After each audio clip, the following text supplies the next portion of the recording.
Foxglove country. Sometimes I like to hide in the word foxgloves, in the middle of foxgloves. The excla is hard to say out of the England of its harbouring word. Alone it becomes a small tangle, a witch's thimble, hard to toll bell, elvish door to a door. Excla, a place with a locked beginning. Then a snag, gla, like the little England of my grief, a knotted dark that locks light in glisten, glow, glint, gleam, and Oberon's banks of eglantine, which closes in on the opening of Gulliver, whose shrunken gull says rose in my fatherland. Meanwhile, in the motherland, the ex-gu is almost the thumb of a lost mitten, an impossible interior, deeper than forests and further in, and deeper inland is the gulp, the gulf, the gap, the grip that goes before love.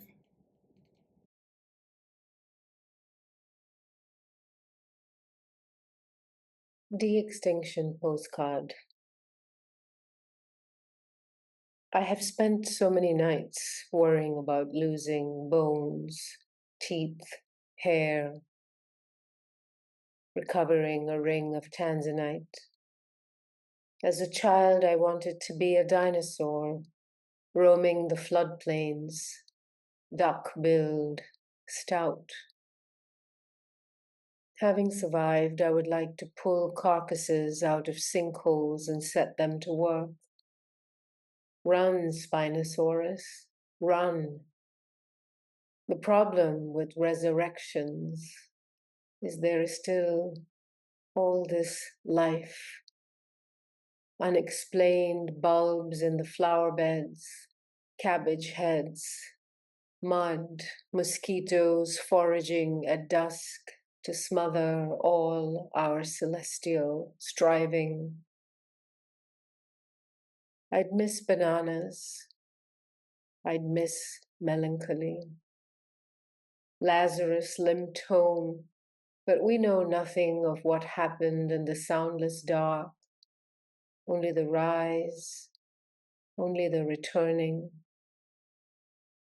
I'm trying to hold this late morning, these parched yellow flowers, even the two dogs at my feet, sinking heartbeats, who do not once consider the tragedy of a day continuing without them. To whomsoever this should reach, I write from a town that no longer exists, in a language whose final words have been carved into a trunk of pylon. Send no rescue missions for us. If you have known love, understand. The view to infinity is marred by hedgerow, a line of bedclothes drying. The going, when it goes, is forever gone.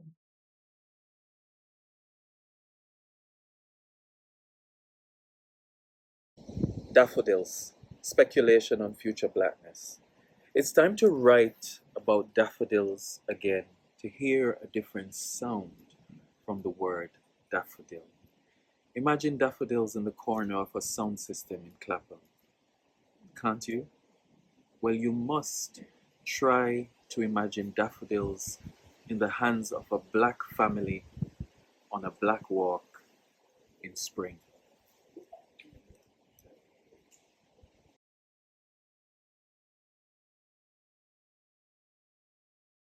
Sympathy for rain.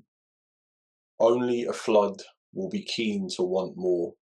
Cities ruin you into their concrete cage. Umbrellas fatten to confirm your waist.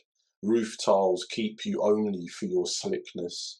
Spectacles bury you in a tissue's neat secret. Leather jokes at your attempt. Little refugees of somewhere cloud, camped in stained glass windows. What thug grey did this?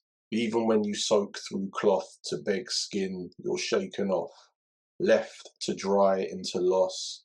A slant of earth still motions your saving.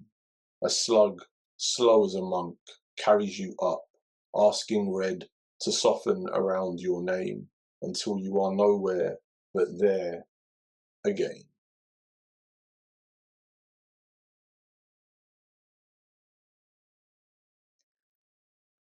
Once there were Cormac McCarthy.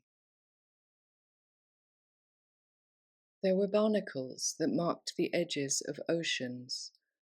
Late scramblers on the rocks could feel their calcic ridges stoving sharply underfoot.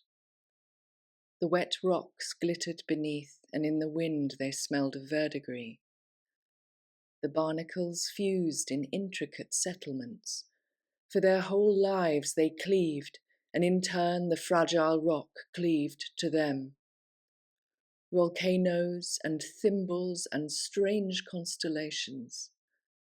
Together they mapped distant cities and willed the sea to overtake them.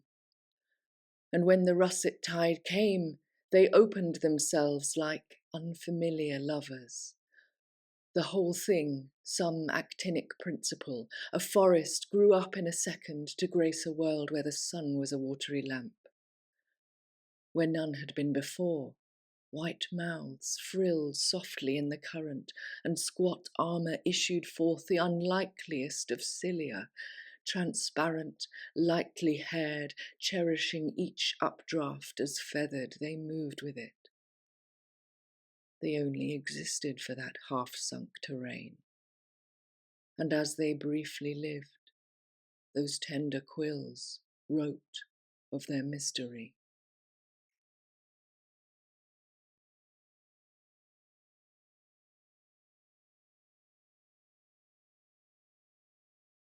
Codex. In this story of falling, a cigarette is brought back to life. The body inhales. The sky is full of night. Soon, it will be dry season. The hills will rust.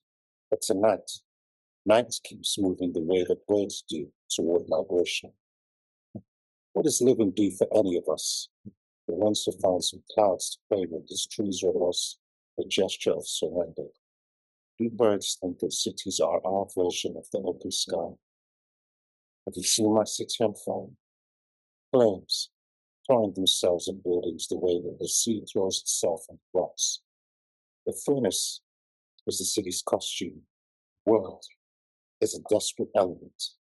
I suffer the shame of asking what happens in the voids, what shape is the soul take when roots vanish, the visible, making itself known by the invisible. Rain falls through the trees, and the dark brick of our old lives is the picture of the moment.